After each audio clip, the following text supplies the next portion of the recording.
اللہ الرحمن الرحیم۔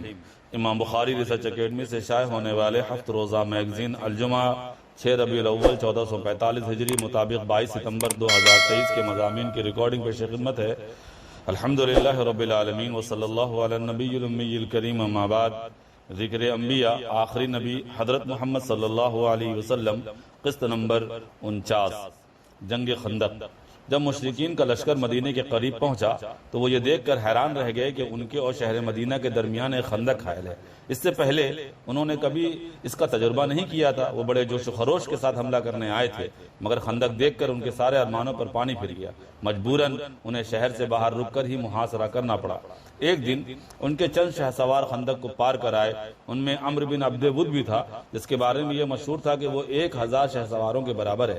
حضرت علی رضی اللہ تعالیٰ عنہ نے اس کا کام تمام کر دیا۔ باقی لوگ ڈر کر بھاگ کھڑے ہوئے۔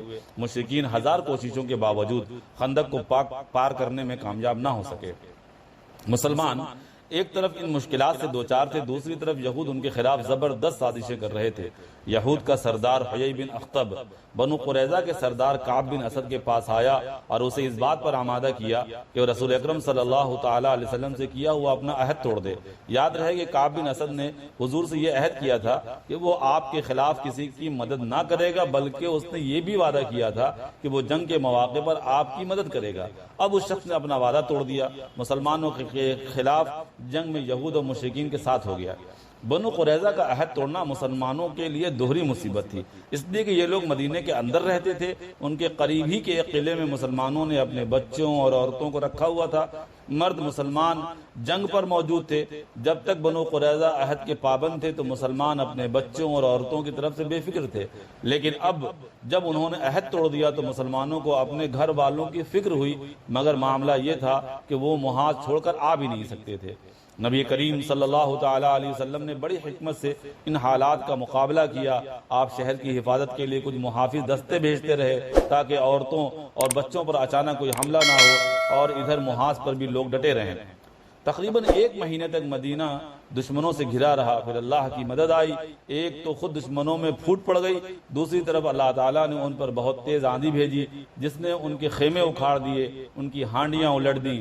تیسری طرف وہ اس طویل محاصرے سے تنگ آ گئے، الغرض وہ پریشان ہو کر راتوں رات واپس چلے گئے۔ یہ جنگ اپنے نتیجے کے اعتبار سے فیصلہ کن ثابت ہوئی۔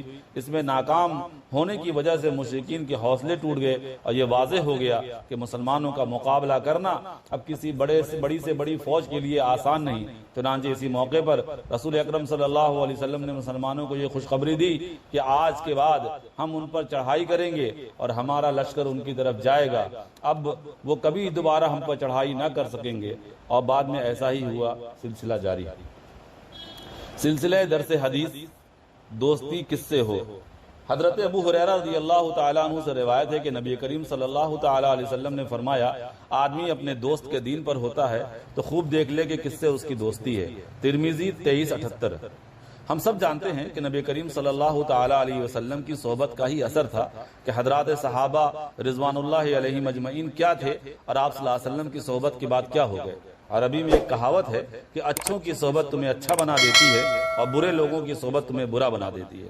بلا شبہ صحبت کا اثر پڑتا ہی ہے۔ آدمی کی جیسی صحبت ہوتی ہے اس کا مزاج بھی ویسا ہی بنتا چلا جاتا ہے، پھر وہ ویسے ہی مزاج کے لوگوں سے مانوس ہوتا ہے۔ اور ایک سمجھدار انسان آپ کے دوستوں اور ملنے جلنے والوں کو دیکھ کر بڑی آسانی سے اس بات کا اندازہ لگا لیتا ہے کہ اصل میں خود آپ کیسے ہیں۔ یاد رکھیے، ہم اور آپ ایک سماج کا حصہ ہیں، تو ظاہر ہے کہ انسان سماج میں سب سے کٹ کر نہیں رہ سکتا، لیکن کسی سے تعلق کا ہونا ایک الگ بات ہے اور اس سے دوستی رکھنا دوسری بات۔ اس لیے سماج کو ساتھ میں لے کر چلنے کے ساتھ ساتھ اپنے حلقہ احباب میں ایسے لوگوں کو ہی شامل کرنے کی کوشش کرنی چاہیے جن سے ہماری دنیا بھی اچھی بن سکے اور ہماری آخرت کا بھی نقصان نہ ہو۔ اس لیے اب ہمیں ہی طے کرنا ہے کہ ناچنے گانے، لہو و لعب کے دل دادا، جوئے اور نشے کے عادی، نکمے لوگوں کے ساتھ اپنا وقت برباد کرنا ہے، یا ایسے لوگوں کے ساتھ دوستی کرنی ہے جن کا مشغلہ پڑھنا پڑھانا ہو، جن میں کچھ نیا سیکھنے کا جنون ہو، جو ڈھابوں، ہوٹلوں، ہلل بازیوں میں اپنا وقت برباد کرنے کے بجائے لائبریری، کلاسز، کتابوں، نئے ہنر سیکھنے، کچھ بن کر دنیا میں چھا جانے اور عبادات کے اوقات میں مسجدوں میں اپنا وقت لگانا زیادہ پسند کرتے ہیں۔ دستک سستی اور کاہلی سب سے بڑی کمزوری۔ معذوری کا لفظ جب بولا جاتا ہے تو پہلے مرحلے میں اس کا جو تصور ہمارے ذہنوں میں ابھرتا ہے وہ یہ کہ انسان میں جسمانی لحاظ سے کوئی کمی ہو، سننے، بولنے، دیکھنے، چلنے پھرنے وغیرہ سے انسان اگر محروم ہو تو اسے ہم معذور کہتے اور سمجھتے ہیں، اور ایسا کہنا اور سمجھنا غلط بھی نہیں ہے۔ مگر سوال یہ ہے کہ کیا معذوری محرومی کا دوسرا نام ہے؟ جو انسان جسمانی طور پر کسی لحاظ سے معذور ہو تو کیا یہ سمجھا جائے کہ وہ ناکام ہے، وہ اپنے لیے اور قوم و ملت کے لیے کچھ کر نہیں سکتا، وہ آگے نہیں بڑھ سکتا، وہ دنیا کو نفع پہنچا نہیں سکتا؟ ایسا ہرگز نہیں ہے۔ یاد رکھیے، زندگی میں کسی بھی معذوری کا یہ مطلب ہرگز نہیں ہے کہ آپ محروم ہیں، ساری زندگی محروم رہیں گے۔ کسی بھی انسان میں جسمانی کمی کچھ مسائل میں اضافہ ضرور کرتی ہے، لیکن اس کا مطلب ہرگز یہ نہیں ہے کہ آپ کی زندگی میں کچھ بڑا کرنے اور آگے بڑھنے سے روک سکتی ہے۔ تاریخ میں کتنی ایسی مثالیں ہیں جو ہمیں بتاتی ہیں کہ آنکھوں سے معذور، سننے سے معذور، بولنے سے معذور، چلنے پھرنے سے معذور انسانوں نے وہ کارنامے انجام دیے ہیں جو صحت مند اور جسمانی لحاظ سے صحیح سالم لوگوں سے نہیں بن پڑے۔ یہ وہ لوگ ہیں جنہوں نے اپنی معذوریوں کے باوجود کامیاب ترین زندگیاں گزاری۔ کیا ایسے حوصلہ مند لوگوں کو معذور سمجھنا درست ہوگا؟ کسی نے بڑے پتے کی بات کہی ہے کہ دنیا میں اگر کسی حقیقی معذوری کا وجود ہے تو وہ ایک ہی ہے جو انسان کو ترقی کرنے، آگے بڑھنے، کچھ بڑا کر دکھانے سے روکتی ہے۔ وہ معذوری انسان کی سستی اور کاہلی ہے۔ سست اور کاہل ہونا ایسی معذوری ہے جن میں انسان کو اگر سب کچھ میسر بھی ہو تو وہ اسے استعمال کرنے سے قاصر رہتا ہے۔ ہمارے اور آپ کے پاس جو موجود ہے وہ صرف آج ہی ہے، اس لیے جو کچھ کرنا ہے صرف آج کیجئے۔ آنے والا کل صرف دھوکہ ہے۔ آج کے کام کو کل پر ڈالنے والا خود اپنا دشمن ہوتا ہے۔ اس لیے اگر دنیا میں کچھ کرنا چاہتے ہیں تو سستی اور کاہلی کو قریب بھی نہ آنے دیجیے۔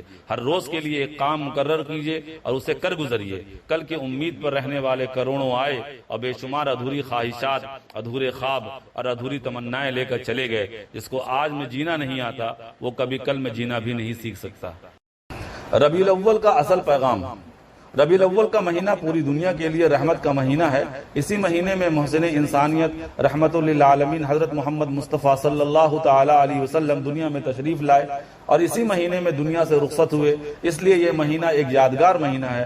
یہ مہینہ جب بھی آتا ہے تو لوگ طرح طرح سے اپنی خوشی کا اظہار کرتے ہیں، جبکہ اس مہینے کا اصل پیغام یہ ہے: نمبر 1، حضور اکرم صلی اللہ تعالی علیہ وسلم سے سچی محبت کی جائے۔ آپ صلی اللہ علیہ وسلم کی محبت دنیا کی ہر چیز سے بڑھ کر ہو اور آپ کی محبت کی خاطر انسان ہر چیز کو قربان کرنے کے لیے تیار ہو۔ نمبر 2، انسان کی زندگی پر نبی کریم صلی اللہ تعالی علیہ وسلم کا رنگ چڑھ جائے، وہ آپ صلی اللہ علیہ وسلم کے نقش قدم کی پیروی کرنے لگے، آپ صلی اللہ علیہ وسلم کے اخلاق، آپ کے عادات، آپ کے انداز و اطوار کو اپنے اندر پیدا کرنے کی کوشش کرے، وہ آپ کی زندگی کو اپنے لیے ایک نمونہ سمجھے، آپ ہی اس کے ہیرو ہوں اور آپ ہی اس کے آئیڈیل ہوں۔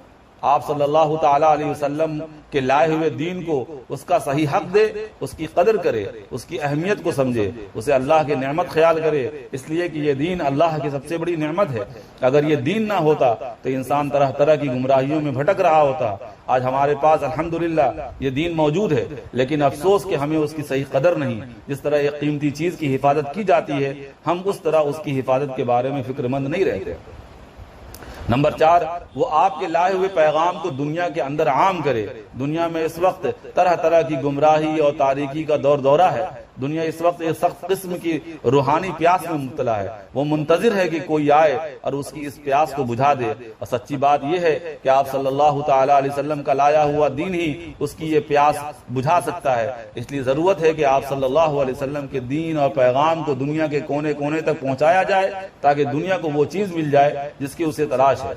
نمبر 5، دنیا سے ظلم و ناانصافی اور فتنہ و فساد اور خوریزی کو ختم کرنے کی کوشش کی جائے۔ یہ آپ صلی اللہ علیہ وسلم کی سنت اور آپ کا طریقہ ہے، مگر افسوس کہ آج مسلمان ظلم کے خلاف اس طرح کھڑے نہیں ہوتے جس طرح انہیں کھڑا ہونا چاہیے۔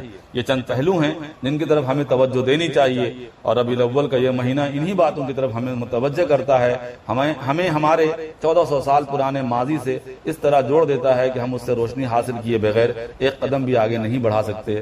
والسلام علیکم ورحمۃ اللہ وبرکاتہ۔